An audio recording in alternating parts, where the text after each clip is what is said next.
And we're back. We're back, everyone. It's Audacity. It's episode 15. And we are so excited to be here. I'm Kaylee McDaniel, Senior Marketing Manager at the Greater Oklahoma City Chamber. And Mr. I'm Nate Chuckles. Fisher, there you go. And I'm the Director of Communications here at the Greater Oklahoma City Chamber. We're actually in our backyard here in the office. Again, Kerr Park. We're masking up. We're social distancing. We're enjoying a very lovely day, might I add. This is like the ideal time to be outside. It's fantastic, yeah. In Oklahoma, so I love that we get to enjoy that together today. This is great, yeah, for sure. And we've got a lot of cool stuff to talk about today. I really think, and it's been a little while since we've been able to do an episode for various reasons. That's true. There was one day I was sick. There was one day it was raining. It was a lot, but we're here. We're taking our lunchtime to film this, and we are dedicated to doing this just a little bit more often, I think. I think we are. Yeah. You can expect more from us. I know that's what you want. You want to hear more of this. We have the people, give the people what they want. But we wanted to start out with something that's really cool. One of the largest, or actually the largest, MAPS project in the city's history is the Convention Center. That's right. And you were lucky enough to be able to take a tour not too long ago. I wanted to hear just a little bit about your experience and what you saw there and what things were what were things like down there? You know, if anyone has been around Scissortail Park recently, you can definitely see the progress that is being made on the Convention Center. It's a stunning building from the outside, and thankfully, since I got to go on this tour with a few of the other members of our staff, I can confirm it's going to be just as stunning on the inside. If you've been in the Cox Convention Center lately, you know that there were a lot of things that we needed to be upgraded just to make it a nice modern facility. So they've got that in this building. We have larger areas for convention space. We have larger ballrooms. We have plenty of breakout rooms for smaller classroom settings for whatever convention or event that may be held there. And on top of that, the entire building is just floor to ceiling windows on that side of the park. So in the massive ballroom that I think is on the third floor, they actually have the ability for you to use that space with those floor to ceiling windows as part of the event space. So just imagine, you've been to a lot of conventions, I have too. Normally you're in a dingy room, no natural light, you're just locked in there. It's like being in prison, but you're being forced to learn stuff all the time. And in this case, it's gonna be actually beautiful. I thought, wow, I cannot wait to host chamber events there. If I had to go to some conference, this would be the ideal location for it. And the exciting thing about it to me too, is that they're gonna be able to use the park as part of that programming space. So in between the Omni Hotel and the Convention Center, they have a space that is wide enough to be a road, but it's going to be shut down and be able to be used for event space the entire time. And so that offers some nice connectivity between the hotel. Obviously, if you're a big enough event that you are using several ballroom spaces or the hotel and the Convention Center, that gives you a lot of options for what you can do with that space. And the same with the park, honestly. The fact that our Convention Center and park are right next door neighbors is a huge differentiator for us in the convention and visitor space when we're trying to recruit events and conventions here. So I can say it was a hard hat tour, so there was still construction going on. People were painting, putting things together, but whenever it is open, it is going to be remarkable, and it's something I hope everyone in Oklahoma City has a chance to see for themselves and enjoy. Right. Yeah, the confluence of the park and the Convention Center, the Omni, the streetcar, we just have a lot of potential synergy there with a lot of the things that, a lot of the amenities that we have to offer people that are coming for conventions and that's the great thing about MAPS too, is that we had the chance to plan all of these things to work together. The ability to do that all at once with some intentionality and thought, that you don't find that everywhere. So we're incredibly lucky to be able to do that here in Oklahoma City, and I think the payoff is going to be fantastic. So I can't wait to see who's able to use the space when it opens to the public. I think it's going to be fantastic. And as soon as we are able to host in-person events, which may not be for a few more months or longer, you know that the Chamber will be there having the events whenever we can, and I can't wait for that day. Well, and the other cool thing about that area is of course, Scissortail Park. And I don't know if you guys have had the chance to go down there or not yet, but I think by all accounts, it really has been considered an absolute hit. I mean, it's a really, really cool space. Lots of people enjoy it, all walks of life. It's really, really neat. Lots of things to do down there. They've done a great job programming the space. And even though they've had to kind of do some different things in response to the pandemic than I know that they were planning on, still lots of activities going on and lots of things to do. They've been able to have programming throughout all of this, which is so helpful when one of the only places you can really feel safe is outside. So to have that space is really great. You know, that just celebrated its 1 year their anniversary. That's right. I think this past weekend, we're recording this on the 29th of September. So they had a couple of things going on for that, I believe, and it's a lot of fun. I think it's funny, during the pandemic, everyone has been into like roller skating and rollerblading. I don't know why. Someone decided that this was something that everyone was going to do. Roller skates have been sold out everywhere. Well, there's a roller rink at Scissortail Park. So you can, rent your skates, get into it, be very hip and with the times. I wasn't aware that this was a thing. Are you kidding me? Yeah, no, I haven't seen this. Roller skates have been sold out all over the place. Really? They're back ordered. I don't know why. You know how some things just catch on and you're like, why is this a thing now? Roller skating is one of those things. If it's old, it's new again. That so is I can right. bust out my old rollerblades and just go crazy with them. I actually have a pair of Skechers from 2002 that were my roller skates that I took to the Rocket Roller Rink in Idabel, Oklahoma. I brought them from my hometown. I've been skating in my house. I'm not lying. I've been doing it since like April. I'm not good at it. I'm hoping to get good enough to skate at Scissortail Park at some point, though. That's my goal. You're probably okay. I bet you're in that's at least in the realm of possibility, believe me. I'm working on it. I still have some balance. I've seen some people attempt to do this down there, and I think you're probably okay. Okay, thank you. I needed that confidence boost. Okay, so you may be wondering, new convention center. That's right. What's going to happen to the old one?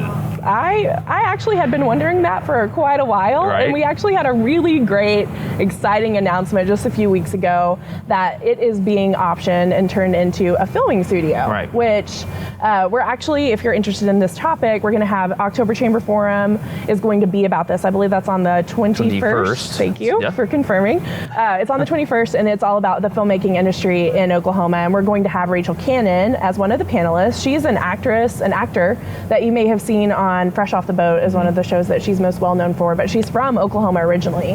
So she recently moved back, and she has been working with Matt Payne, who's another guy that's been involved in the film industry in this area for a while, on what can we do with this space? How can we increase the film industry in Oklahoma?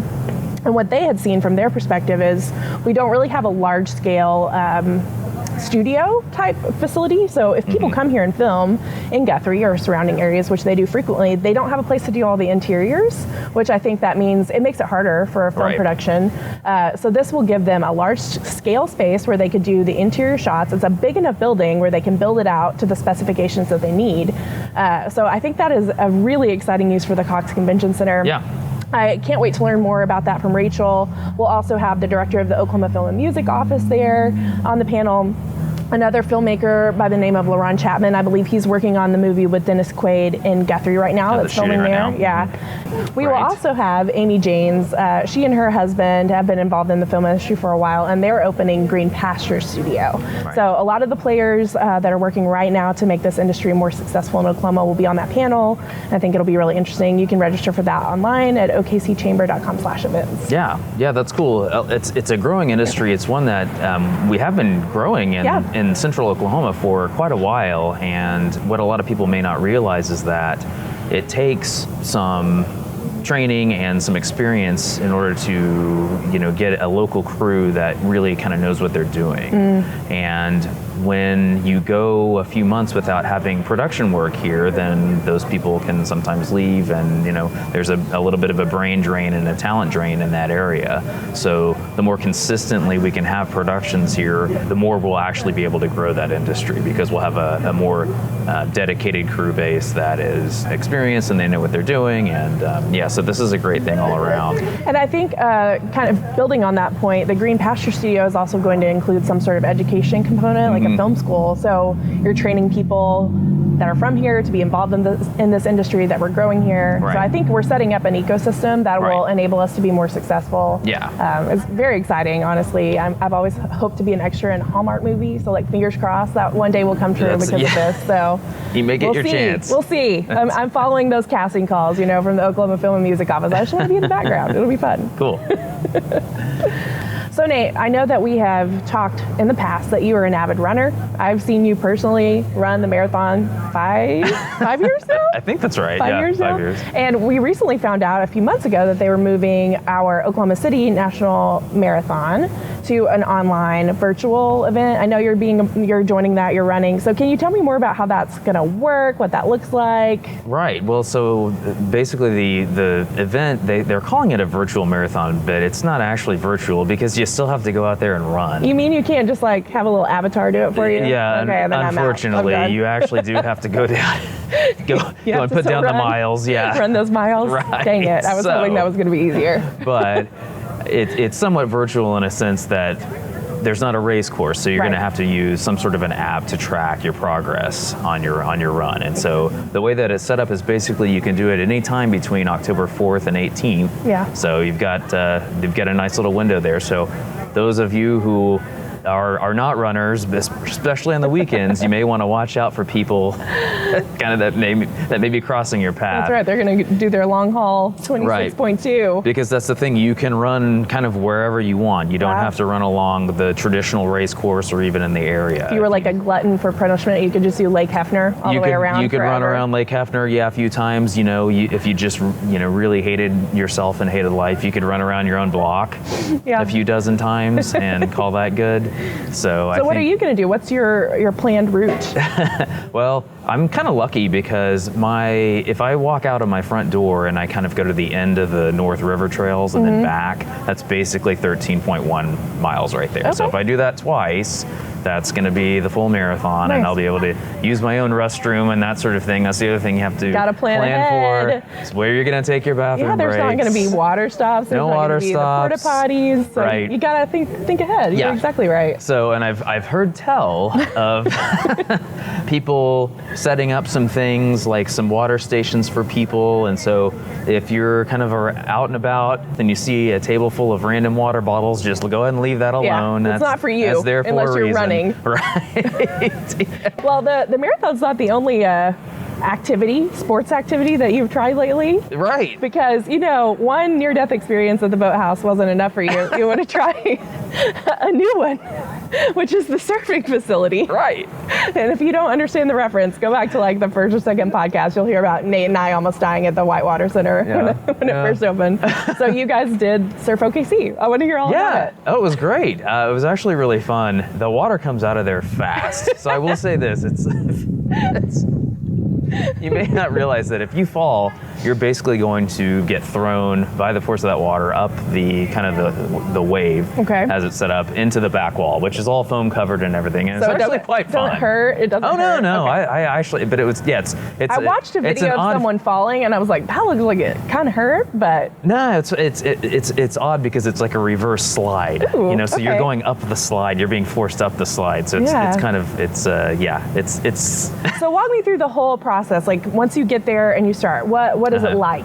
Well, they want you to try to do bodyboarding first, just so you can kind of get a feel of how fast the water's coming out, and you can get a sense of how unstable, since it is moving so fast, how kind of inherently unstable it is. And so you do that, and maybe if you want to try to hop up on your knees and kneeboard a little bit, then you can do that. And there were actually a couple of people there that were just kneeboarding, and they were having a lot of fun just doing that. So if you're like, I don't know about standing up on a surfboard, don't want to stand up so much, that's but something you can do. Oh yeah, okay. Yeah, for sure. You can kind of do whatever you want, and then if however fast you want to progress, the people there were very, very helpful. The employees there that were working. So shout out to those guys. That was great. I wish I knew their names and I would thank them on camera, but it was a guy and a girl, and they were both really, really good and really patient and teaching you kind of how to do things. Awesome. And right. And so basically, once you're ready to kind of stand up, you're standing up on a board that's basically just a little larger than a penny skateboard, no fins or anything. So it's a little sketchy, but if you've done any wake surfing or anything like that in the past, where you're holding onto a rope, that's kind of how they train you at first, is with a rope. And then when you feel comfortable, you can toss the rope and see if you can move around a little bit on the wave and do some things. We had a lot of fun, and I'm looking forward to trying it again. Have you surfed in real life? I feel like you have. I have surfed in real life. Okay. Right. And how does it compare as far as the feel? Like, was it completely different?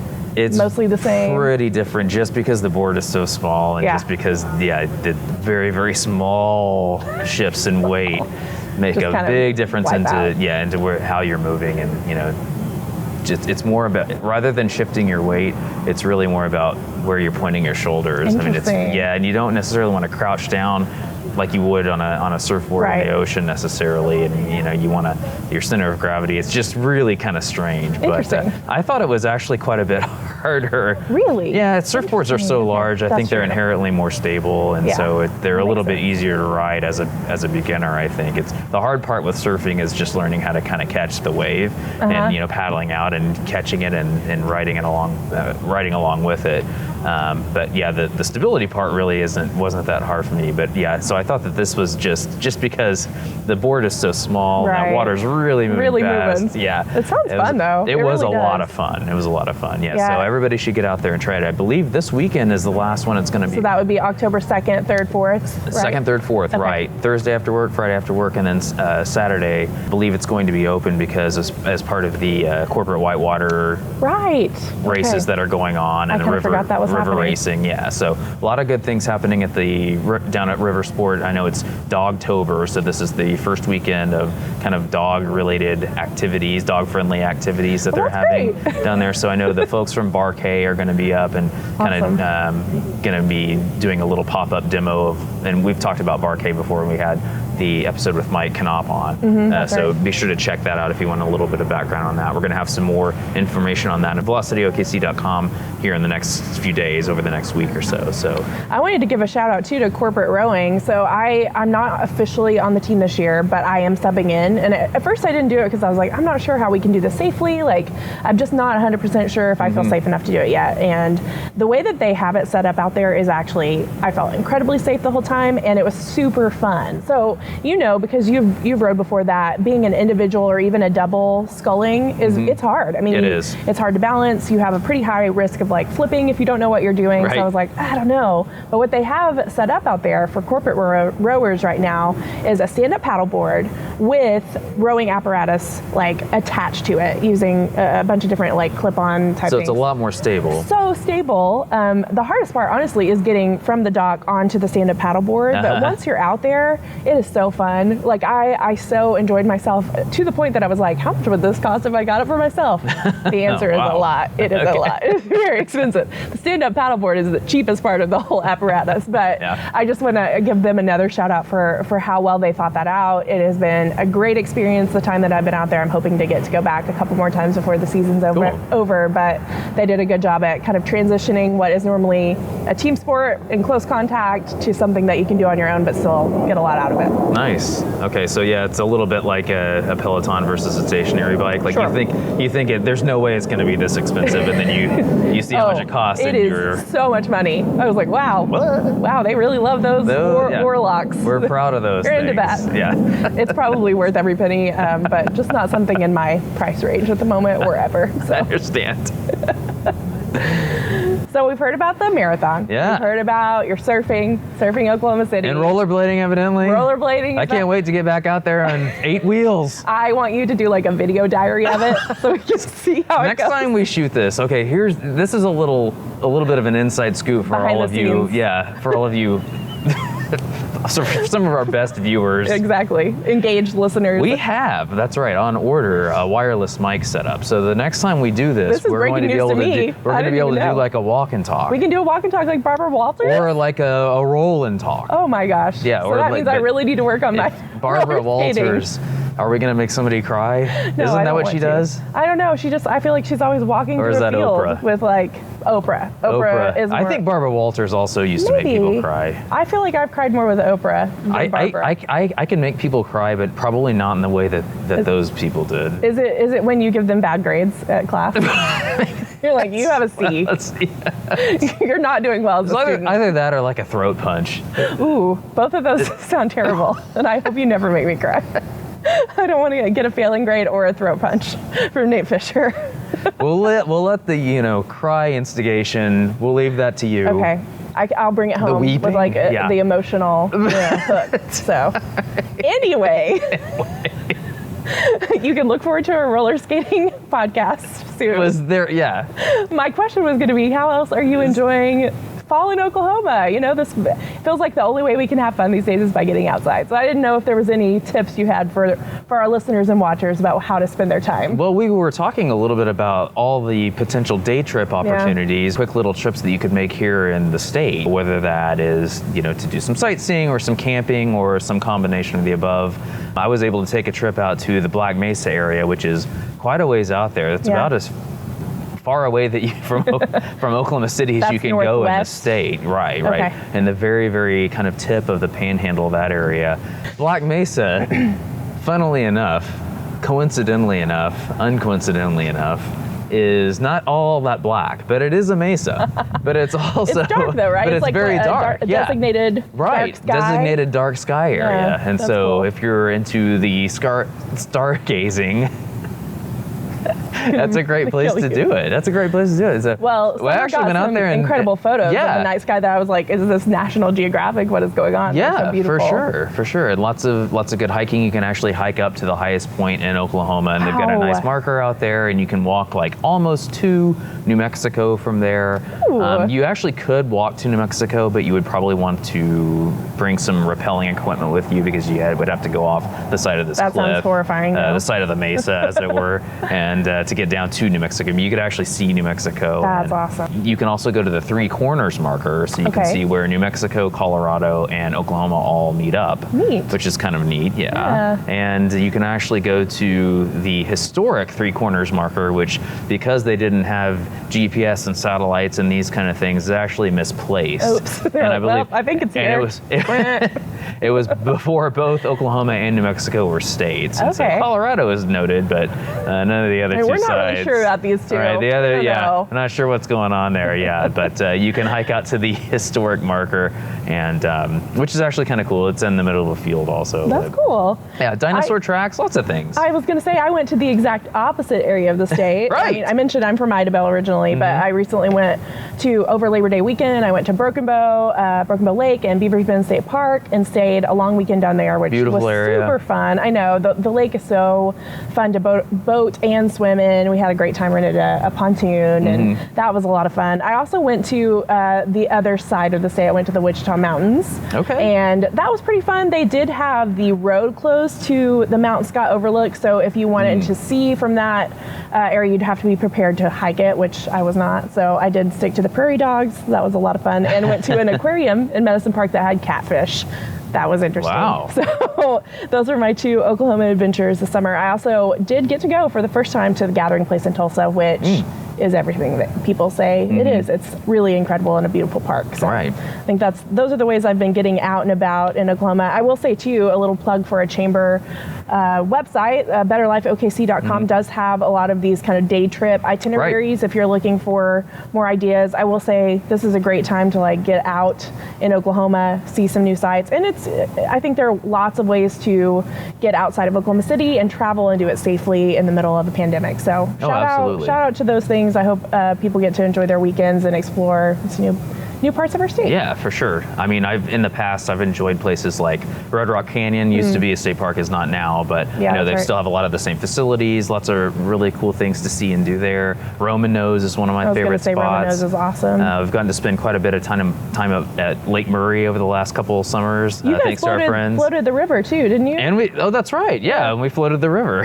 Don't even remember what you did this summer. You floated the river. It seemed fun. Yeah, up in the Tahlequah area. So yeah, we got to go do that as well. So yeah, lots of cool things to do outdoors safely. It's so beautiful. Now's the time. And hopefully we'll continue to be blessed with some really nice weather like we've had. So for a little while longer. So get out there and enjoy it before it gets too cold. That's right. So something else that's coming up that we wanted to make sure that everybody knew about. Yeah. One of our big events, Elevate. That's right, it's back. It's Oklahoma City's Professional Development Conference. So if you're a professional and you want to get developed, this is your conference. It's online this year. I think we may have talked about this in our last podcast. We did mention it, just another shout out. It's an all online event. It's going to be on Thursday, October 29th. So that's exactly a month from the date that we're filming this. And it's going to feature, you can have access to more than 24 breakout sessions. Right. We're going to have 2 keynote speakers. So one of those includes Dr. Nathan Neller with Strata Leadership that is local. Then we're bringing in someone named Valerie Burton to talk. Both of their talks kind of center around resilience and bouncing back in the face of stress, which, let's be honest, we all need that in 2020 because 2020 has been stressful in a lot of different ways. Been a little rough. It's been a little rough. Another great thing about this being online is that the price point is really accessible, I would say. So last year for the in-person event, I want to say it was about $200 was one of the cheaper ticket prices, and you did get 2 meals and you got a happy hour afterwards. But this time, exactly, the after party.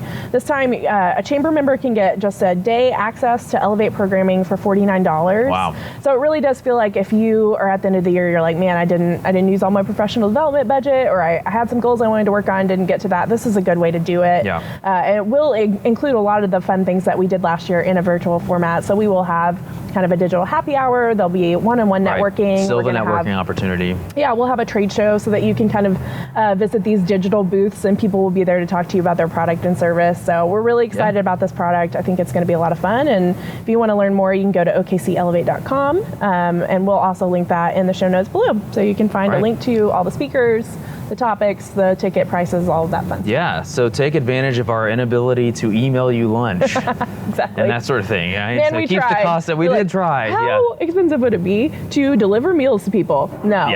No, we're not doing it. No. The events team really has thought through every possible It has been a year of learning. eventuality. I will say that. We've got to learn a lot of new things, and we're still just today we had a meeting. We were like, well, let's research this some more. I'm like, oh Lord, there's still things we have to research. Wow. It's been fun. It's been fun. More and more research. That's right. But yeah, I would really love it. Join us October 29th for Elevate. It's going to be a fun, high energy, and educational, informative event that I hope a lot of people appreciate. So Very cool. Check that out. Okay.